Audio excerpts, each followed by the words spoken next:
TSA being the premier college. पहली दफ़ा आया कराची में तो ना हुआ एडमिशन, तो फिर 1 महीने बाद मैं दोबारा आया। यहाँ पर एक होता है सरवत साहब, उनके पास क्या उन्होंने कोई खास लिफ्ट नहीं करे, पर वजीर साहब उन्होंने कहा नहीं अब तुम लेट हो गए, एडमिशन नहीं होगा।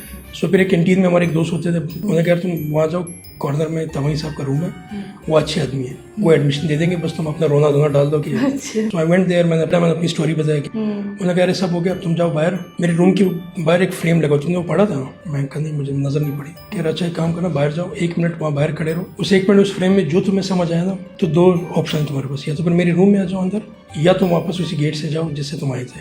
मैं बाहर आया तो ऊपर फ्रेम को देखा, उसमें कुछ अंग्रेजी लिखी हुई थी। अब मैं कोई इतनी फिलोसफिकल अंग्रेजी मुझे आती नहीं, तो मैं 1-1.5 मिनट तक कुछ देखता रहा। मैंने कि क्या लिखा हुआ है, क्या कहना चाह रहे हैं, नहीं समझा। मैं वापस तो नहीं जा रहा, मैं दरवाजा खोल के अंदर चला गया। द मोमेंट सर ने कहा कि समझ आया, वो मुझे समझ आ गया। सर ने कहा क्या लिखा हुआ था? मैं लिखा हुआ था कि the biggest mistake of my life was when I should have said no, I said yes. तो उन्होंने कहा तो क्यों अंदर आए फिर? क्योंकि उनका बेसिकली मकसद क्या था, ये तो बहुत इंतहाई मुश्किल है, तो जब मैंने इतना बता दिया, सबने बता दिया, तुम क्यों आ रहे हो?